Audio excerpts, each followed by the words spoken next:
नमस्कार, बीच न्यूज 24/7 में आप लोगों को सुस्वागतम। जी हाँ, चीन लद्दाख में ऐसा क्या कर रहा है जिसे अमेरिकी जनरल ने बताया आंखें खोलने वाला है। अमेरिकी सेना का पैसिफिक कमांडिंग जनरल चार्ल्स ए फ्लिन ने नई दिल्ली में बुधवार को कहा कि भारत का साथ लगी सीमा पर चीन ने जो इंफ्रास्ट्रक्चर विकसित किया है वो काफ़ी चिंताजनक है और जिस स्तर की वो सेना गतिविधियां कर रहा है वो आंखों खोलने वाली है। फ्लिन मंगलवार को भारत पहुंचे हैं। उन्होंने भारत का सेना प्रमुख जनरल मनोज पांडे से मुलाकात भी की है। अमेरिकी कमांडर ने कहा कि हिंद प्रशांत में अस्थिर और विनाशकारी रुख से चीन का कोई मदद नहीं मिलने वाला है। भारत और चीन के बीच पूर्वी लद्दाख में वास्तविक नियंत्रण रेखा पर 5 मई 2020 से तनाव है। पैंगोंग लेक इलाका में दोनों देश का सैनिकों के बीच हिंसक झड़पें हुए थे। पिछले महीने ही पता चला था कि चीन पूर्वी लद्दाख में दूसरा पुल बना रहा है। इस पुल से चीन का सैनिक को लद्दाख में जल्दी पहुंचने में मदद मिलेगा। भारत से लगी सीमा पर चीन रोड के अलावा रहने के लिए घर भी बना रहा है। पिछले हफ्ते ही भारत का विदेश मंत्री एस जयशंकर ने कहा था कि भारत पूर्वी लद्दाख में किसी भी तरह का बदलाव को स्वीकार नहीं करेगा। चीन का सीमा विवाद हिंद प्रशांत के कई देशों के साथ है, इसमें वियतनाम और जापान भी शामिल है। जब पत्रकारों ने जनरल चार्ल्स फ्लिन से लद्दाख में भारत चीन सीमा पर जारी गतिरोध के बारे में पूछा तो उन्होंने कहा, मेरा मानना है कि जिस स्तर की सेना गतिविधि है वो आंखें खोलने वाली है।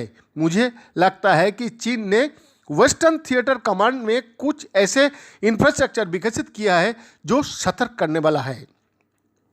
अमेरिकी जनरल का इस बयान पर ऑल इंडिया मजलिस इत्तेहादुल मुस्लिमीन के अध्यक्ष और हैदराबाद से लोकसभा सांसद असरुद्दीन ओवैसी ने मोदी सरकार से सवाल पूछा है। अप्रैल 2000 में से शुरू हुआ ताज़ा विवाद जब चीन ने विवादित एलएसी का पूर्वी लद्दाख में सेना मोर्चबंदी की।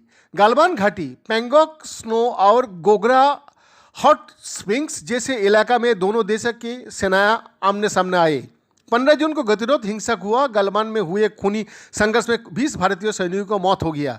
बाद में चीन ने माना कि उसके भी 4 सैनिक मरे, पर जानकारों का मुताबिक चीनी सैनिक का मौत का आंकड़ा इससे कहीं ज़्यादा था।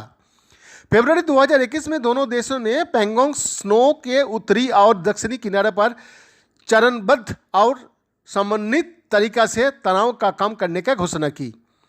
गोगरा और हॉट स्प्रिंग्स, डेमचोक और डेपसांग जैसी इलाका को लेकर चल रहा विवाद जारी।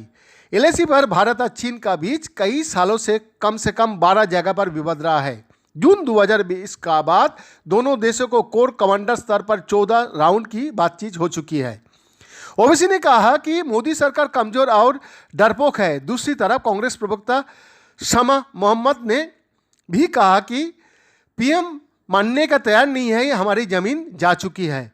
जनरल फ्लिन ने कहा कि जब कोई चीन का सेना शस्त्रागार का देखता है तो उसे ये सवाल पूछना चाहिए कि इसकी ज़रूरत क्या है। जनरल फ्लिन ने कहा कि एक जैसी सोच रखने वाले देश का चीन को जवाब देने के लिए साथ काम करने का जरूरत है। चीनी सेना की पश्चिमी थिएटर कमान भारत की सीमा से लगी है। भारत और चीन के बीच सेना और कूटनीतिक वार्ताओं के संबंध में अमेरिकी जनरल ने कहा, मुझे लगता है कि वार्ता मदद करेगी लेकिन ये व्यवहार भी मायने रखता है। तो मेरा मानना है कि चीन जो कह रहा है वो अलग बात है, लेकिन जिस तरह का व्यवहार कर रहा है वो चिंताजनक है और इससे सबको चिंतित होना चाहिए। जनरल फ्लिन गुरुवार को कोलकाता में सेना की पूर्व कमान के दौरा करेंगे। भारत और चीन ने पूर्वी लद्दाख विवाद को सुलझाने के लिए अब तक 15 दौर की सेना वार्ता की है। दोनों पक्ष के बीच राजनयिक और सेना वार्ता के बाद पैंगोंग स्नो की उत्तर और दक्षिणी तट और गोगरा से सैनिक को हटा दिया गया है। बैद्यनाथ दास का रिपोर्ट, बीट न्यूज 24/7।